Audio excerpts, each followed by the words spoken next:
Assalamualaikum warahmatullahi wabarakatuh. Selamat datang di channel YouTube Belajar Bareng Okta. Masih sama saya Okta. Ya, selamat pagi Bapak Ibu guru hebat di seluruh Indonesia dan dimanapun Anda berada, dimanapun Anda bertugas. Ya, infonya yang saya dapatkan, beberapa teman sudah mendapat jadwal untuk pretest PPG.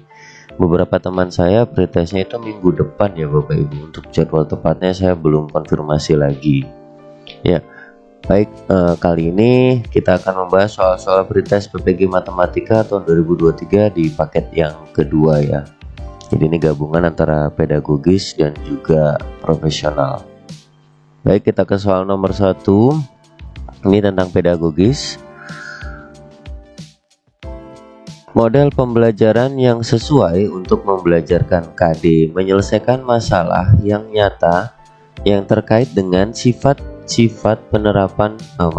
terkait penerapan sifat-sifat persegi panjang, persegi, trapesium, jajar genjang, belah titik-titik. A. Discovery. B. Project based learning. C. Problem based learning. Dan D. Think Pair Share. Yang terakhir pembelajaran kooperatif. Baik Bapak Ibu, silakan dicoba terlebih dahulu. Jawabannya apa?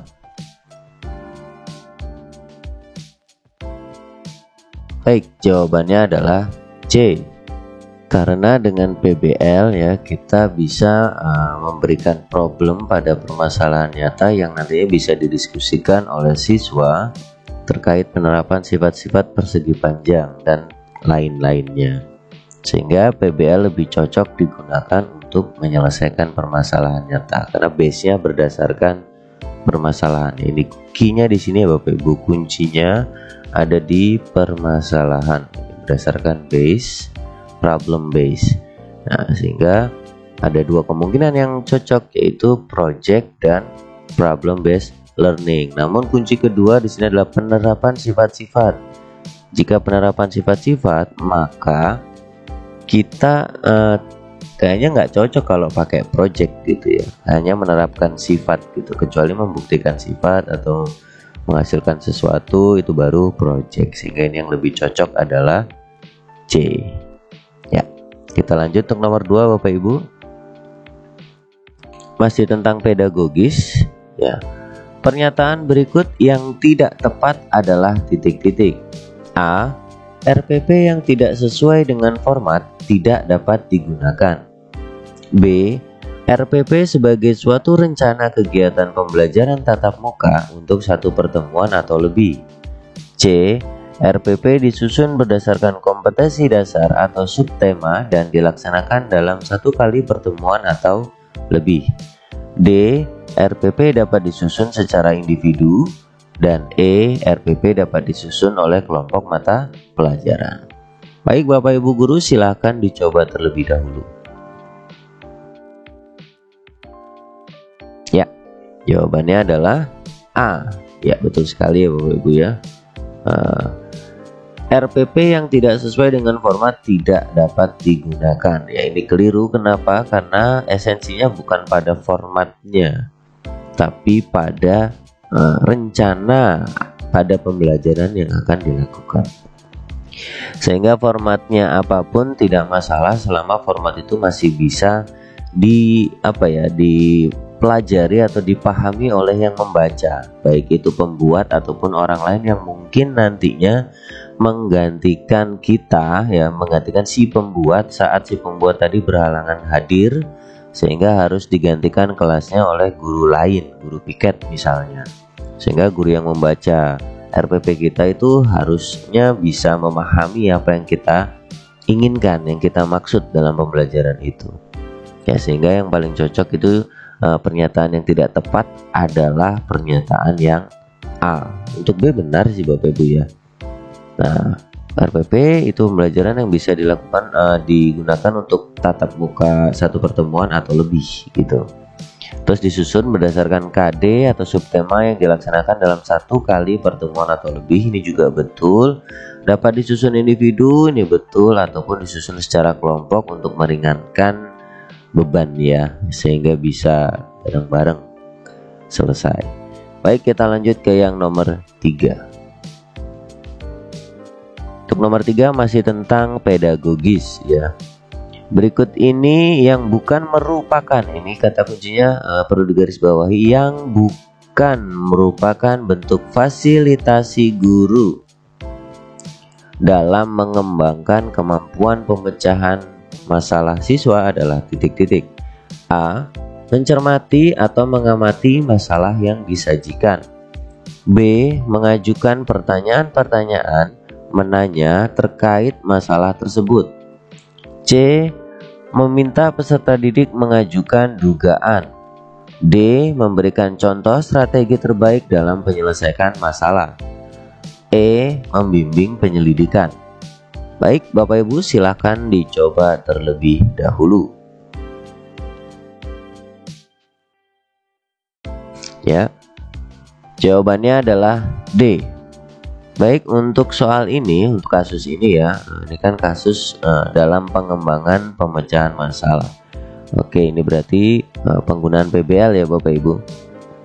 Dalam PBL memang kita sebagai guru berperan sebagai fasilitator dalam pembelajaran ya Bapak Ibu, sehingga kita tidak diperkenankan memberikan materi secara langsung ya.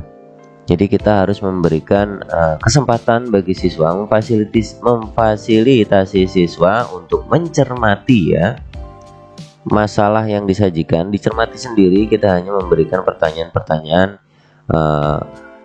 pemantik agar mereka bisa mengamati dan juga berpikir dengan kritis gitu ya. Jadi ini nomor 1 betul, A betul, yang B juga betul. Meminta peserta didik mengajukan dugaan. Nah ini termasuk dalam kategori stimulus, memberikan rangsangan kepada siswa untuk berpikir kritis. Kemudian membimbing penyelidikan, artinya kita hanya membimbing, mendampingi gitu ya.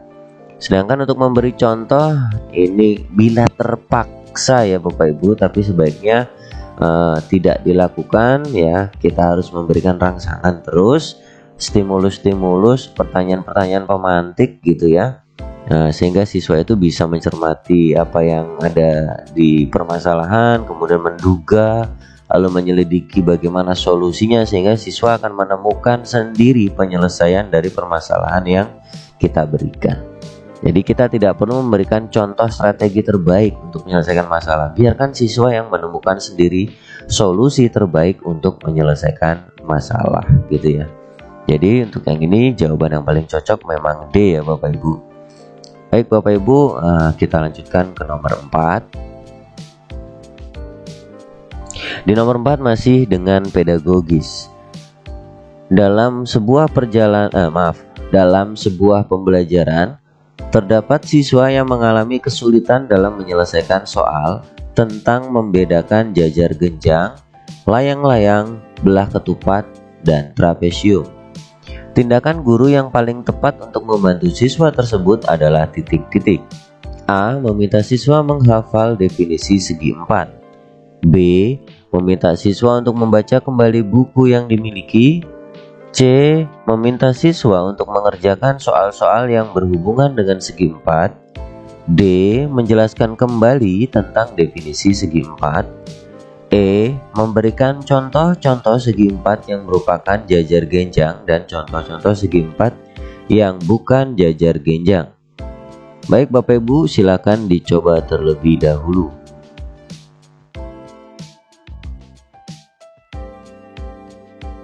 Jawabannya adalah E. Baik, ini sudah jelas sih Bapak Ibu ya. Jika memang siswa mengalami kesulitan, ya kita sebaiknya tidak meminta siswa untuk menghafal ya. Ini sangat dihindari saat ini. Saya pun secara pribadi tidak menyukai teknis hafalan gitu ya. Karena saya merasa kalau dengan menghafal tuh kehilangan makna. Saya lebih suka mengajarkan ke anak-anak untuk berlatih, sehingga pengalaman itu lebih melekat di dirinya daripada dia harus menghafal yang satu saat lupa. Tapi kalau berlatih lama-lama dia akan ingat dengan sendirinya. Itu menurut saya seperti itu.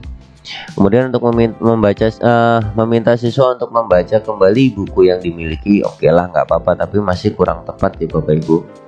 Ya, dengan membaca lagi kan siswa dapat merangkum pengetahuannya lagi gitu untuk untuk menyelesaikan soal-soal tentang jajar genjang ya. Kemudian meminta siswa untuk mengerjakan soal-soal yang berhubungan dengan segi 4 ya, ini juga benar tapi nggak tepat ya.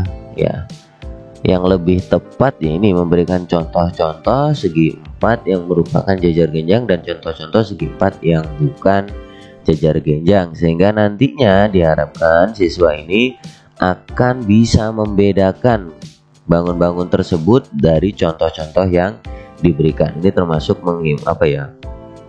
membangun pengetahuan ya dengan beberapa contoh sehingga siswa nanti bisa menyimpulkan dan membedakan dengan kemampuan yang dia miliki gitu. Baik, kita lanjut ke nomor 5 ya Bapak Ibu. Nomor 5 masih tentang pedagogis. Berikut ini yang bukan merupakan, ya ini saya garis bawahi dulu, yang bukan merupakan tujuan dari penerapan pembelajaran PBL adalah titik-titik. Baik, silakan dicoba terlebih dahulu Bapak Ibu.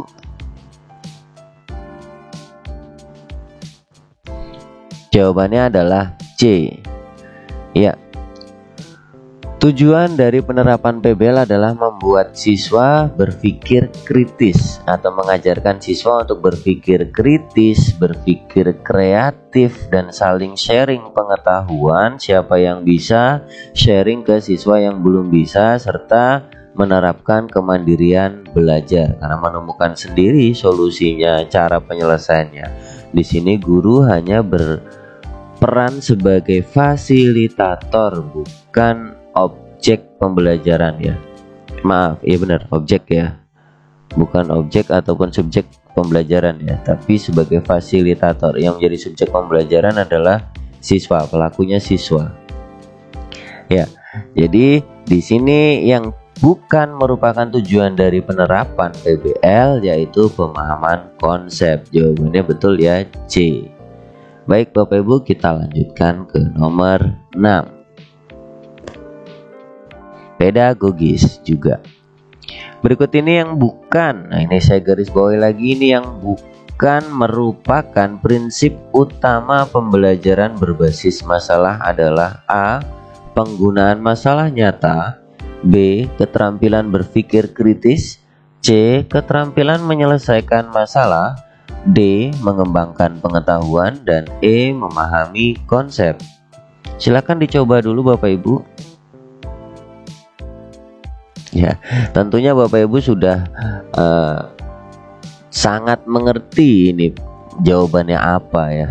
Jelas ya Bapak Ibu, jawabannya adalah E.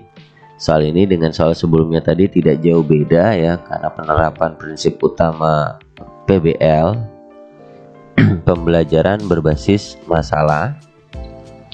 Ya, tadi ya seperti penjelasan sebelumnya, dia menggunakan permasalahan nyata, mengajarkan keterampilan berpikir kritis, menyelesaikan masalah, serta mengembangkan kemampuan yang dia miliki. Sedangkan yang bukan berarti adalah yang memahami konsep. Baik, kita lanjut ke nomor 7. Subscribe juga channel YouTube Belajar Bareng Okta ya.